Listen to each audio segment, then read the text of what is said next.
he can pat your body down with open hands. He can't squeeze you. He can't manipulate what's in your pocket. He can't move it around. He can pat you down. Right. That's all he can do. So if an officer's patting you down and he feels something in your pocket and he doesn't know what it is, he must move on. If he has to squeeze it, he's violated the law.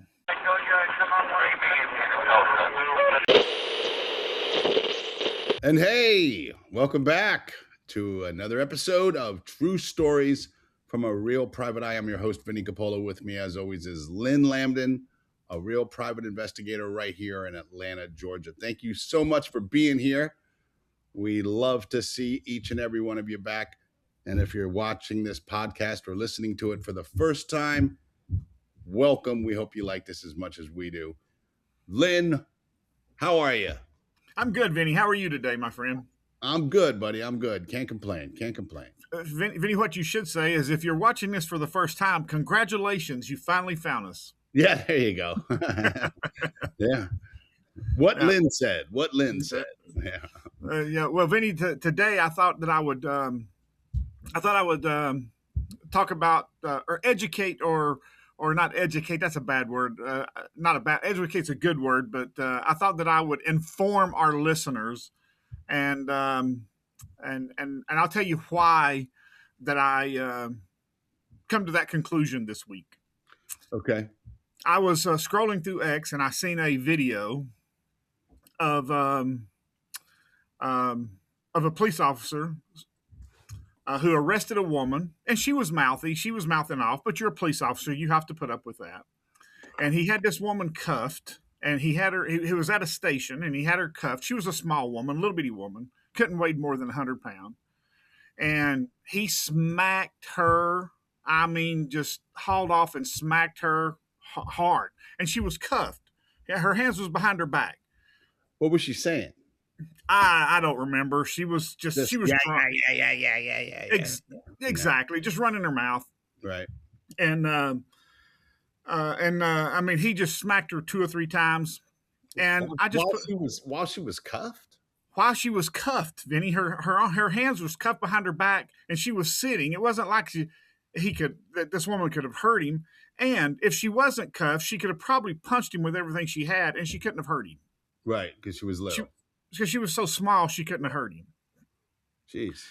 And so I made a comment. I said, if that was my wife, daughter, or sister, family member, I said, I would be waiting at his house when he got off duty, and I would cuff him. And after about 8 hours, he would never smack another woman in his life. And then X decided that they would ban me for making this comment, but they were proud to put him up of beating this woman. Yeah, really. It's okay for him to beat a woman as a police officer, but it's not okay for me to defend a woman. Yeah. That just made no sense to me, Vinny. That's crazy in Elon's X world.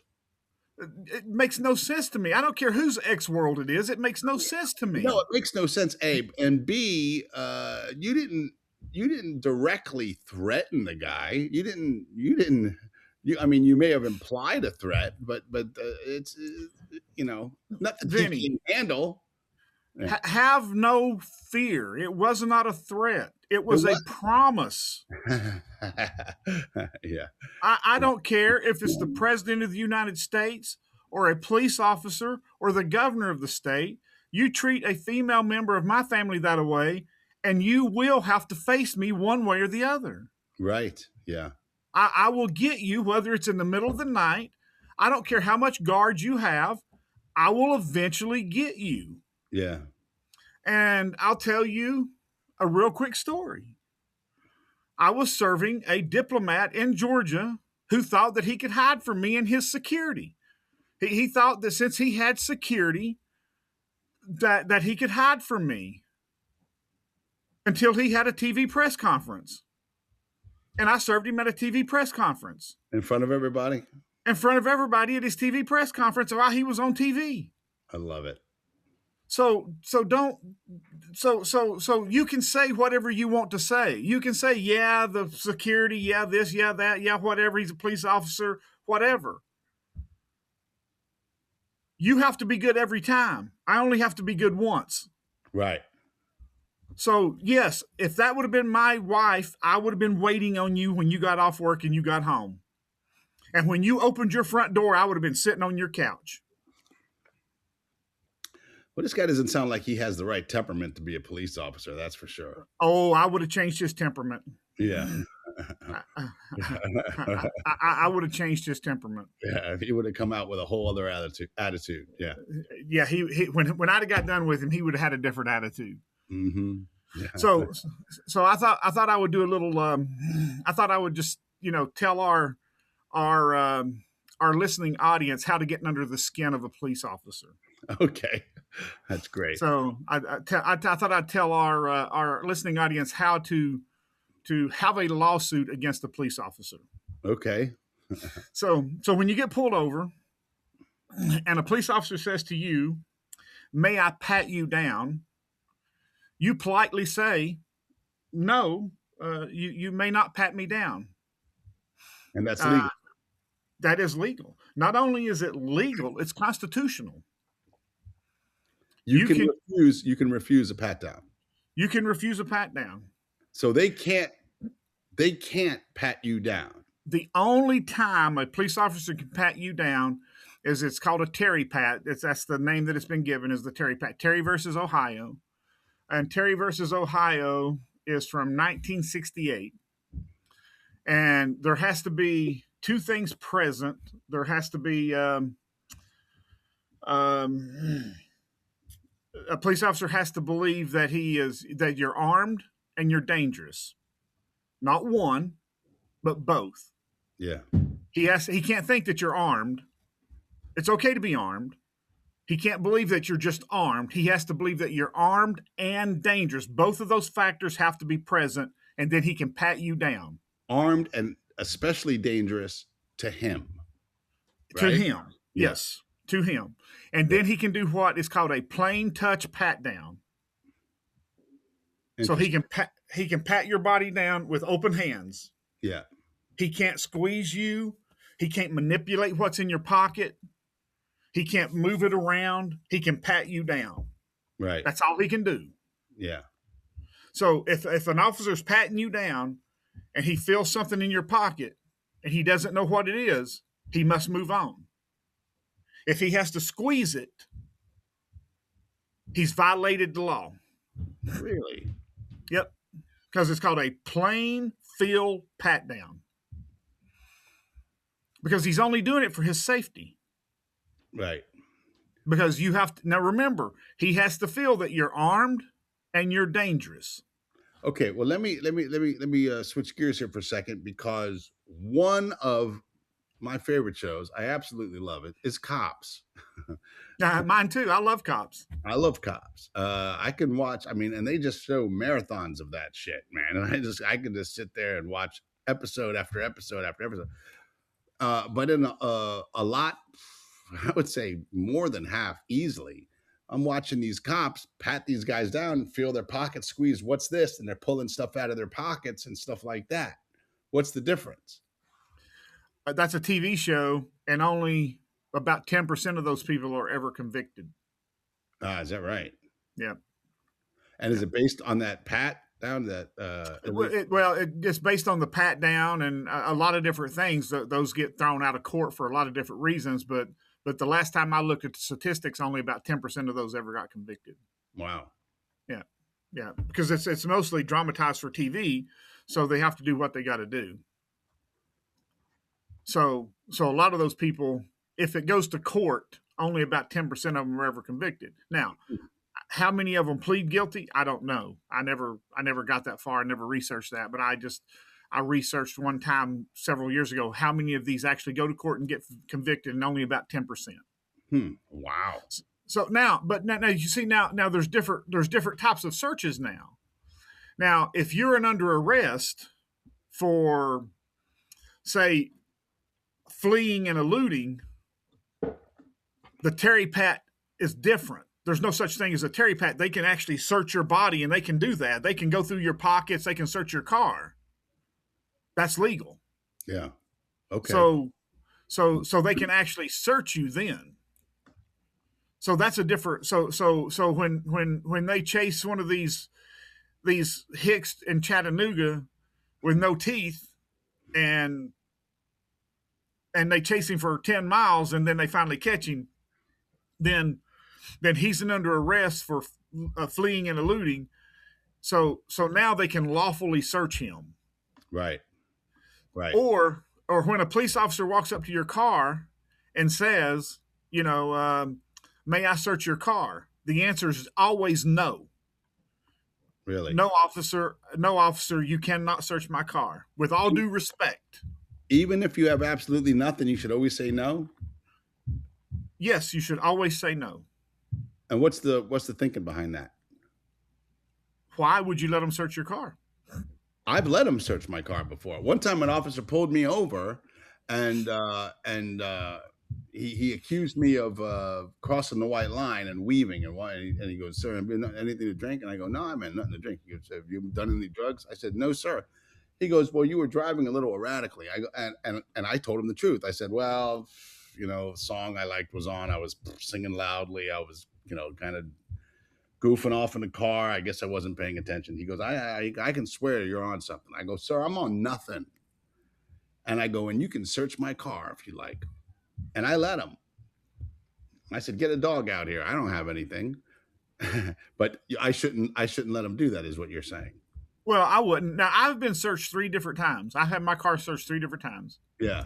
And this was when I was younger and didn't really know, and was kind of nervous, and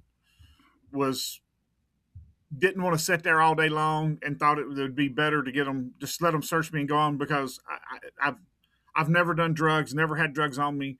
Yeah. Other than I've never had I've always had weapons on me, but I've always had my carry permit. Yeah. So I didn't really care if they found my weapon, because I've always told them I've had a weapon. So didn't really care if they found my weapon or not, because they knew. So there was nothing in my car that I'd ever care. The reason that they was asking me about the drugs is because of the area that I was in. I was, you're white in this area. Why are you here? The only reason that white people come to this area is to buy drugs. Right. Well, here's my contract, and I just went to this person's house and got a signature on, that's why I was here. I work for law firms. That's why I was here.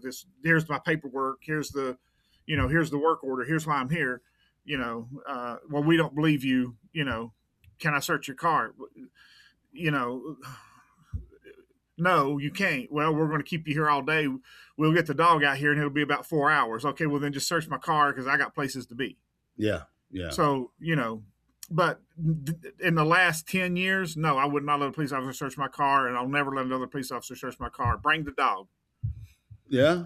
But if a police officer has a reasonable suspicion, if he smells marijuana, he can search your car. If he sees marijuana in your vehicle, he can search your car. Now, a police officer can tell a judge he smells marijuana in my car, and I'll go take a drug test that same day and show that I have no marijuana in my system. Never had marijuana in my system. So right. I'll shoot that theory right out of the air real quick. Yeah. Yeah. So let's so if a police officer asks if he can search your car, the answer is always no. If he asks if he can pat you down, no. If a police officer asks if he can pat you down, he knows he needs permission to pat you down. He knows that he has no reason to pat you down. So he's asking for a reason. If a police officer asks if he can search your car, he knows that he has no probable cause to search your car, and he's asking for a reason. So then why does he want to do it? He's on a fishing expedition. Yeah. He's fishing. He's looking for something. Right, but if you have nothing, what's the harm in letting him search it? I mean, I don't. I'm not 100% clear on why. Then let him search your car, Vinnie. Yeah. Let him search your car. I'm not going to let him search my car. Yeah, just because Just I've had enough. wait.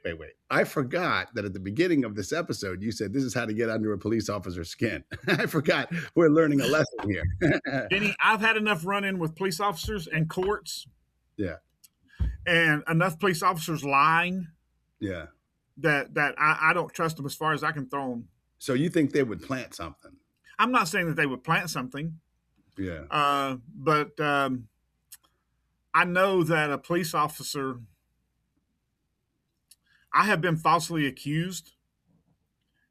I like I told you, we did an episode where I went to court in Sandy Springs and had audio that showed that I was telling the truth, or showed that the officer was lying in court. And when I asked the judge to impeach him as a witness and bring him up on perjury charges, they threatened to put me in jail. Wow. So why would I let this police officer search my car? Yeah, I get it. Go get your warrant, a-hole. Yeah. Go, if you want to search my car, go get your warrant. Yeah. You're not going on a fishing expedition. This episode is brought to you by Simple Funding LLC. For all of your pre-settlement funding needs, contact Simple Funding LLC to receive your money promptly. They're a customer-centric legal funding company that provides exceptional funding solutions at affordable rates. Simple Funding covers a diverse range of cases, including car accidents, slip and falls, worker compensation, medical malpractice, wrongful death, and more. They recognize that life goes on and you need to access your funds immediately, which is why they offer clients a swift and efficient process with minimal documentation requirements. For more information, visit simplefundingllc.com or contact them directly at 678-855-6232. Vinnie, I probably live a more cleaner life, a more legal life than anybody you know. I don't do drugs. I don't buy illegal guns. And I don't leave my house unless I absolutely have to. The only laws I break is speeding laws. Right. And I do break those. Yeah. And, but as citizens, we do have rights. And why not enforce those rights? But see, when a police officer comes up to your car and says, may I pat you down? It's a trap. That's all it is a trap. They're setting you up to look for something. Right. When a police officer walks up to your car and says, may I search your car? They're all they're doing is setting you up for a trap. You know, so why assist them in their trap? Yeah. You know, why, police officers go over the boundaries all the time, and judges let them get away with it. So why allow them the opportunity to go past what the law allows them to do, and then a judge let them get away with it? Yeah. Because that's what happens. Right. You know, and you're saying, well, that's not, that's not going to happen to me. And that's what I thought too. Until I'm facing 20 years in prison over a charge that I didn't do. And I got video evidence to show that I didn't do it. And I got a prosecutor going, yeah, but the jury pool is on my side. So all I need is one. And that's basically what the prosecutor said. Wow. So I'm going, well, what do I do here? Do I plea out or do I take my chances with one a-hole that would make everybody else sit here for, 6 months until they got what they wanted because they didn't like the radio station I was listening to. Yeah, right. Yeah. Because the radio station I was listening to is on that video. Right. That shows that I was innocent. Yeah. And you and I both know. Shouldn't that be enough, though, video evidence?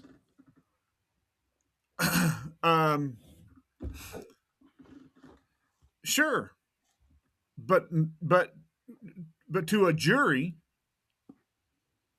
if you go in front of a jury and you got one juror that says, I'm going to make you 11 sit here until you see it my way, Do you think that all those jurors are going to hold out?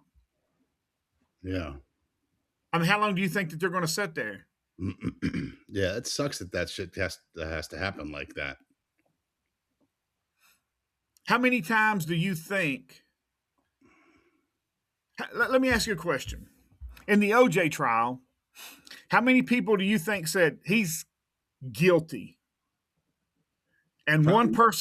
one person said he's not guilty, and we're going to sit here until you see it my way. And after about 5 days, they just went, screw it, you win, not guilty. Yeah. Is that what happened? That's probably what happened, isn't it? I don't know, but I mean, do you not think that somebody said in that jury room he's guilty? Oh, I guarantee it. And do you not think that one or two people said he's not guilty, and I don't care what you think, I'm going to make you sit here no matter how long it takes, a year, 6 months, 2 years, we're going to sit here until you see it my way? Yeah. Yeah. Maybe when attorneys are picking jurors, they should pick people with important jobs. You know. Well, you pick people that want to. I mean, like everybody.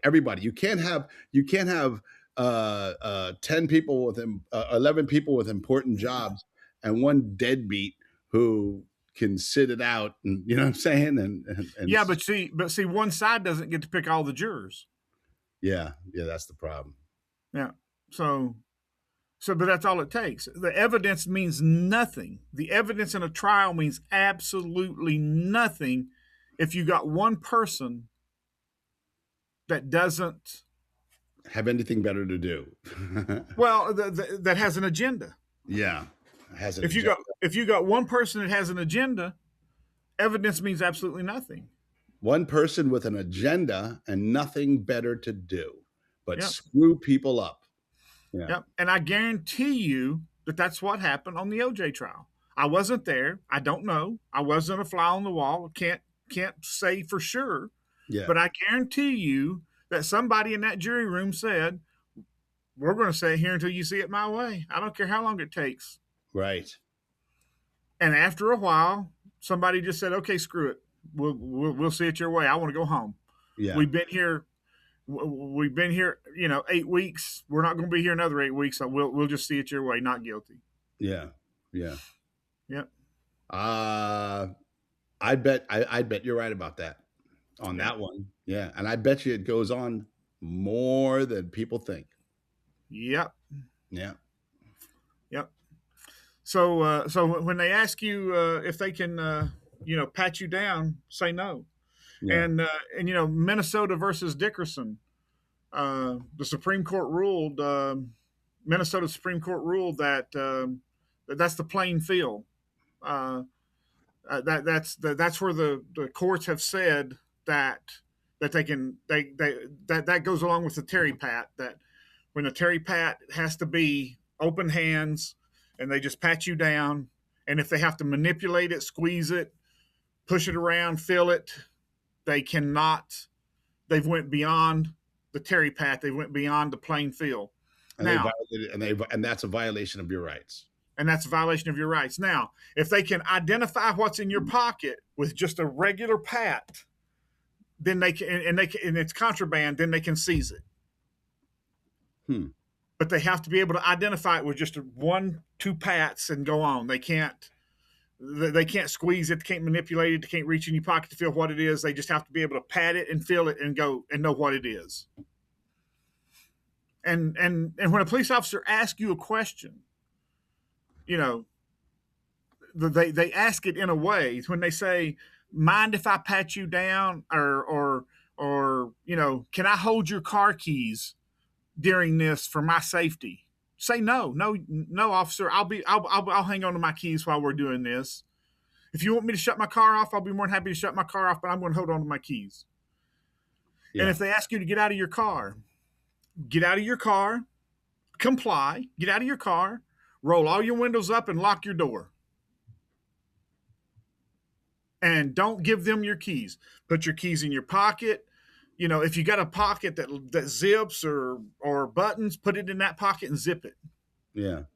Because when you do this, that's a clear indication that you're telling that officer no. Yeah.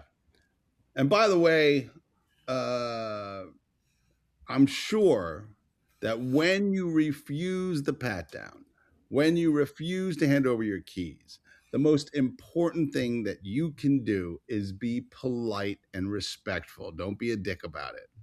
No, don't be a dick about it. Just say, Right? Yeah. yeah, exactly. Just tell the officer. Just say, officer, with all due respect, I'm going to enforce my rights here and refuse. Yeah. You know, I'm going to insert. Just say I'm going to insert my rights, and I'm going to refuse you to search my person, or I'm going to refuse you to search my car. Yeah.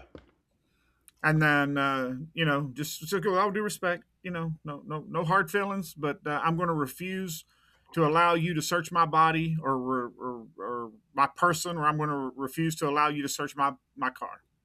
So don't ever allow them to search you unless they have probable cause, and then make them enforce their probable cause. They have to state the probable cause. They have to state the probable cause, but they can use their senses. If they smell marijuana, or if they see it, whatever that situation may be. But a police officer can't. There has to be probable cause there. They can't just. They can't pull you over for a broken tail light, and then pull you out of the car and pat you down and search your car.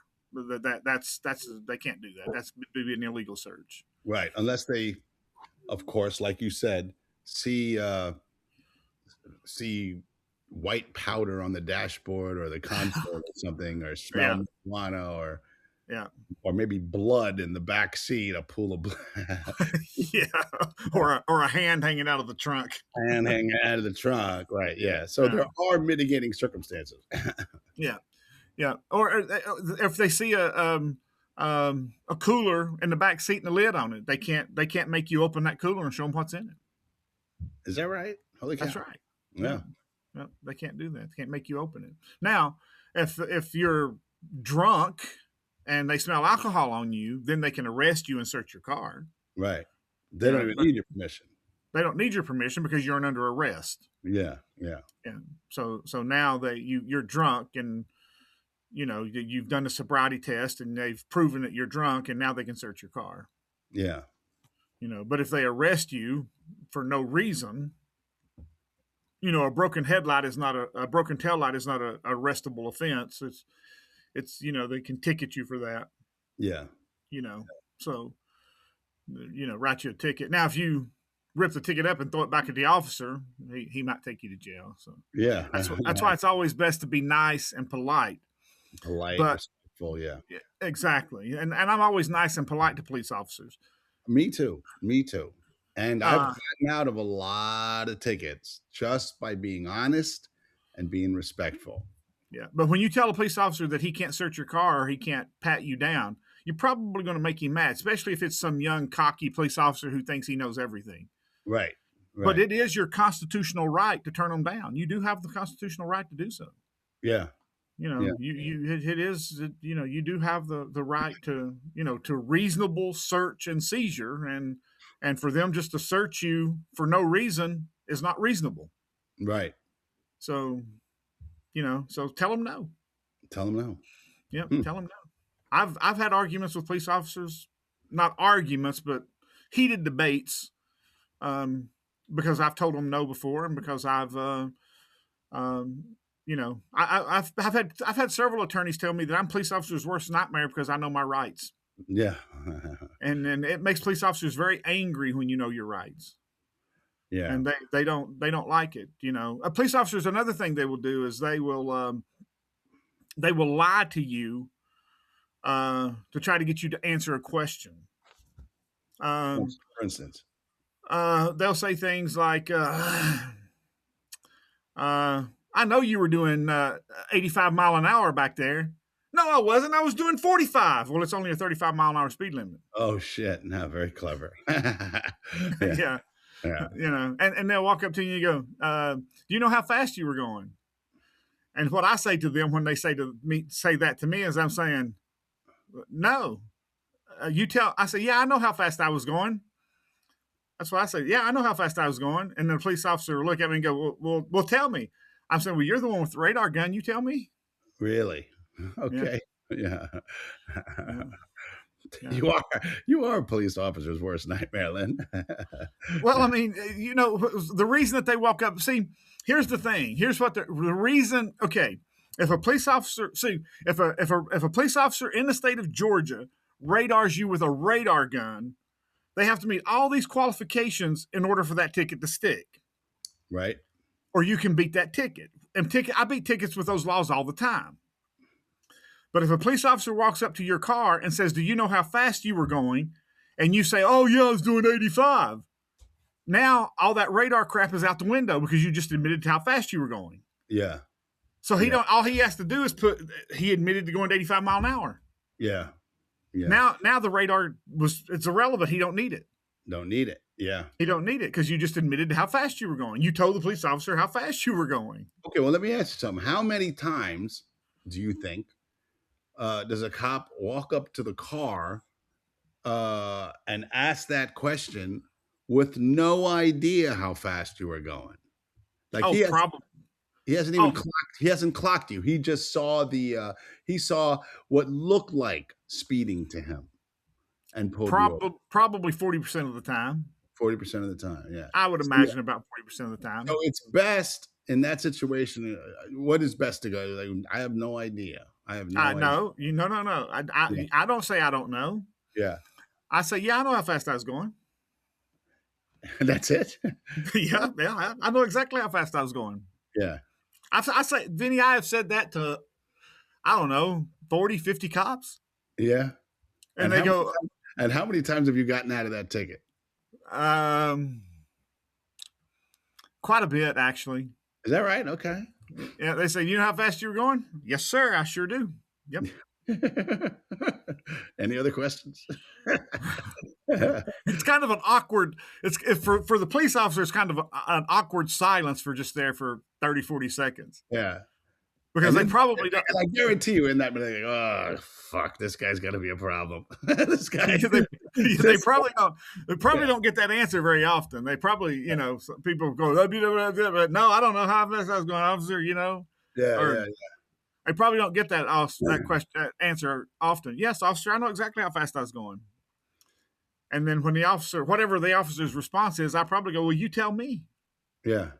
You tell me. You're the one with the radar. And then when he says, I clocked you at, I'm going, well, you were wrong. Yeah. That's what you said. And he goes, well, and then the officer usually says to me, well, why don't you tell me how fast you were going then? I say, well, when you get it right, I'll tell you.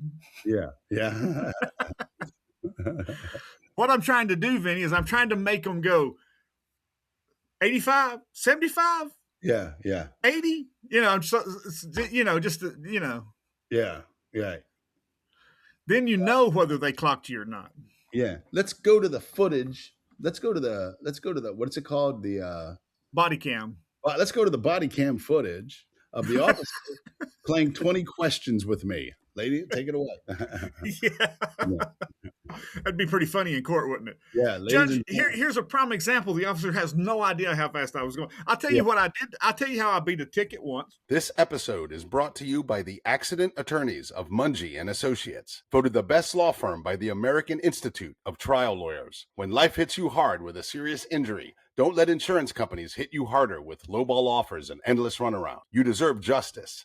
You deserve compensation. You deserve to win. The Accident Attorneys of Monge and Associates have a high-powered legal team with a nationwide reach and the highest rating on the National Attorney Rating Service. Trial Magazine calls them one of the most influential law firms in America. They win big. Big results at trial court, appeals court, the state Supreme Court, and are recognized as award-winning litigators of the year. The Accident Attorneys of Monge and Associates handle everything so you can heal. Don't face this battle alone. The aftermath of an accident is traumatic enough. Medical bills pile up, pain overwhelms, emotions run high, and that's where they step in to shoulder the legal fight while you focus on what truly matters, your recovery. They are the first law firm to offer a bigger settlement guarantee. If they can't beat the amount of your current settlement with a bigger settlement offer, your legal fees are free. Ready to win your case?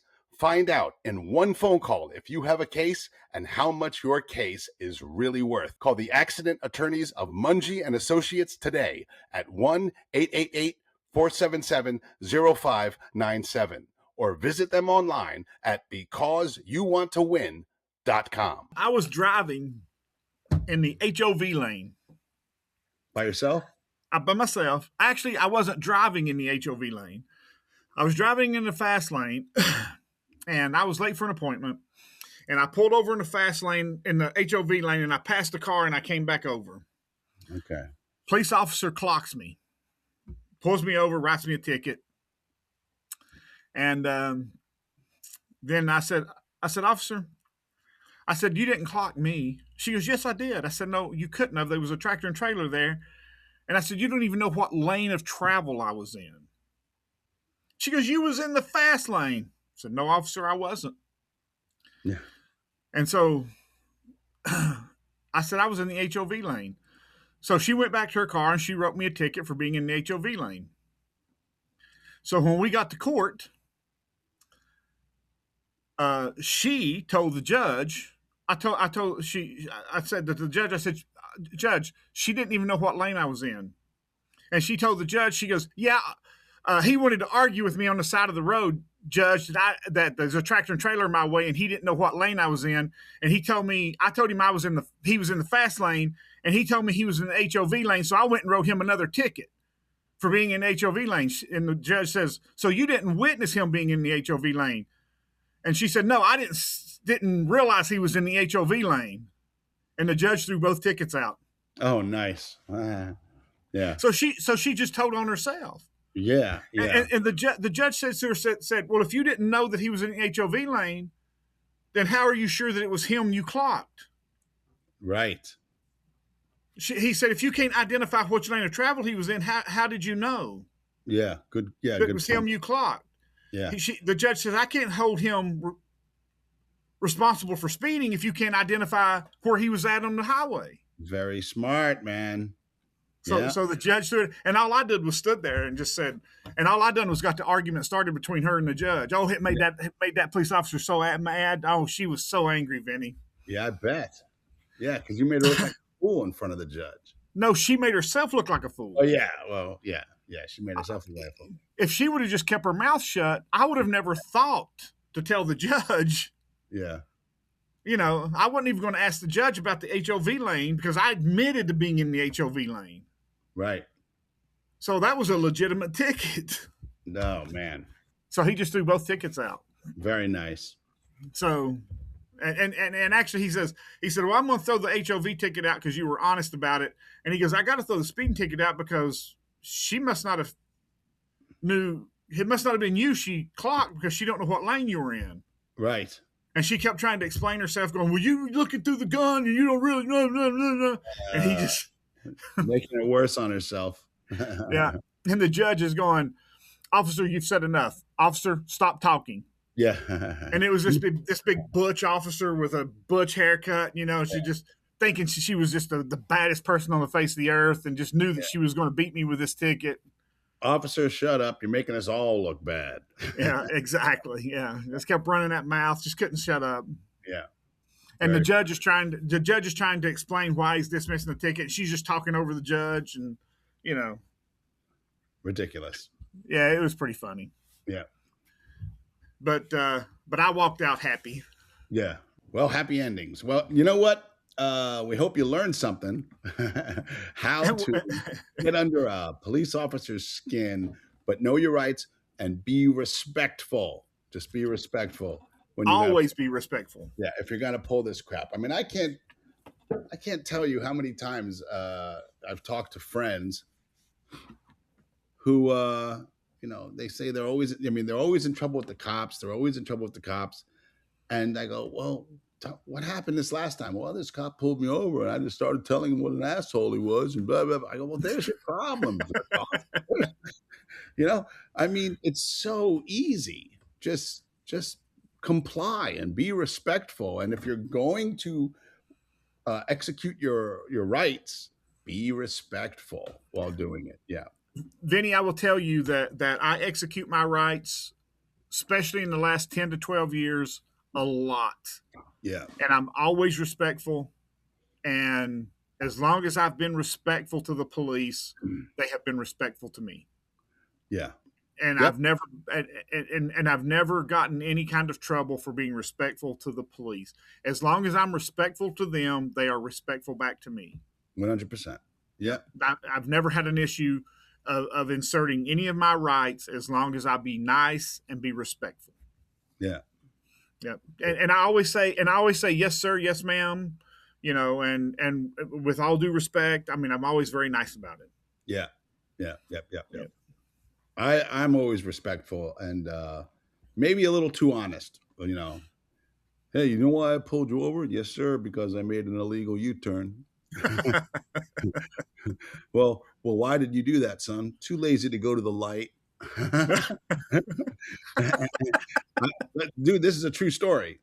And the officer literally went, he goes, where you going, son? I go, I'm just going home. He goes, all right, have a nice night. He just let me go. That's a good story, Vinny. I like that. I mean, it's just, just by being honest and respectful, but well, Vinny, sometimes I got lucky. But sometimes when you're caught that seriously, it's best just to be honest. Yeah, you're probably right. Yeah. Officer, I just I made a U-turn. I was just too lazy to go to the light, and it was just easier. Well, that's exactly how it goes. You know why I pulled you over? Yes, sir, I do. Why did I pull you over? Because I made an illegal U-turn. He goes, now, why did you do that, son? I go, I was just too lazy to go to the light. And he goes, where are you going? I'm going home. Boom. Bro, you want to hear something even more crazy? I might have even told this story on this podcast before. It was Valentine's Day. This is a long time ago, before I was married. And I got in a fight with the girl I was dating. She just went nutso on me. And I just left her house. And we were drinking, and I was drunk, and I'm driving home, and an officer pulls me over, and two of them come to the car. And by the way, bro, it's got to be like 6 a.m. 6 a.m. And I would easily blow over a 0.08. Okay, that's how I'm definitely tipsy. And the guy goes, son, he goes, you were driving a little erratically back there. He goes, have you had anything to drink? I go, yes, sir, I have. And he goes, how much have you had? I go, sir, I've been drinking all night. And he goes, where are you going right now? I go, sir, I just got into a huge fight with my girlfriend. I live literally 5 minutes away, and I just want to get home. He goes, you think you can make it? I go, I'm positive I can make it, sir, and you can follow me. And he goes, drive safe, son. But he could probably see like how frustrated I was. I was like, I just got into this huge fight with my girlfriend, and all I want to do is get home. But I was ready. I was ready to go to jail. That's how pissed I was. But he was like, you think you can make it? I go, I know I can. Drive safe. That's a good story, Vinny. I like that. You like that? It's true. That's true. Well, I mean, sometimes honesty. Yeah. Yes. Just be respectful. I've always been respectful to police officers, even when I was angry with them. I was just always very respectful. Yeah. And I've even told police officers that I didn't like them, but I was respectful about it. Yeah. I'm telling you this in case you want to follow Lynn's advice and get under a police officer's skin. Do it, but do it respectfully. That's all. That's my only advice. And I learned something here. I had no idea I could refuse a pat down and refuse them when they asked to search my car. I had no idea. So well, you can refuse a pat down if they ask. Now you can't refuse You can't refuse a pat down if you're under arrest. Of course. If you're under arrest, they pat you down. You can't refuse that. You can't refuse them to search your car if you're under arrest. If they ask you if they can search your car, you can refuse. Yeah. So good because tip. they're on a fishing expedition. So you gotta know the difference. Yeah. Yeah, and do it respectful. Just be respectful. Just say, with all due respect, I'm going to insert my rights, and no, you cannot search my car, and I am denying you the right to search my body, my At this person. point, yes. No, cannot. Thank you for asking. Yeah, and but thank you for asking. Yeah, but I will go have a beer with you when you're done. Yeah, exactly. There you go. That's the way. Yeah. Well, Oh, and when you get out, we'll have a beer. we'll have a beer. Yeah. Oh, here's a bear claw for you. Yeah. Hey guys, if you like stand-up comedy and goofball videos, check me out online. My website is vinnie.com. That's VINNIE.com. All the links to all my social media is there. Please give me a follow. If you need to surveil someone, serve someone papers. If you're looking for someone, can't find them. If you need any kind of secret, private investigative work, Lynn Lambdin is the best. Tell them your website, how to get in touch with you, Lynn. www.lwias.com. And thank you, Simple Funding and the Accident Attorneys of Monge and Associates, for sponsoring this episode. We do so appreciate it. If you need their services, let them know that you heard about them on this podcast. Thank you so much for being here. We'll see you next week.